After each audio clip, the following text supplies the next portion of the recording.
అంతా నీ వల్లే. నేనేం చేశాను ప్రశు? నీ కోసం అప్పు చేసి నెక్లెస్ కొన్నా. ఇప్పుడు నా దగ్గర డబ్బులు లేవు. అప్పిచ్చినోడు ఎప్పుడు వస్తాడు నాకు భయంగా ఉంది. డాడీ మనం దొంగ పోలీస్ ఆట ఆడదామా?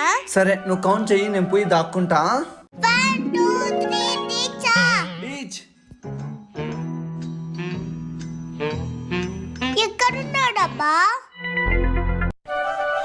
చూసావా, నన్ను పట్టుకోలేవు. ఓయమ్మా వీడొస్తున్నాడండి. ధర్ని అప్పిచ్చినోడు వస్తున్నాడే. నన్ను అడిగితే ఇంట్లో లేనని చెప్పి. సరే. ఎక్కడమ్మా మీ ఆయన? అప్పు తీసుకొని 4 రోజులు అవుతుంది. అది ప్రశు ఊరికి వెళ్ళాడండి. అంకుల్ మా నాన్న ఎత్తాకున్నాడో నాకు తెలుసు అంకుల్. రా చూపిస్తా. ఇతను అంకుల్. డాడీ అమ్మా నీకు ఎప్పుడు కనిపెట్టాలో కూడా తెలీదా?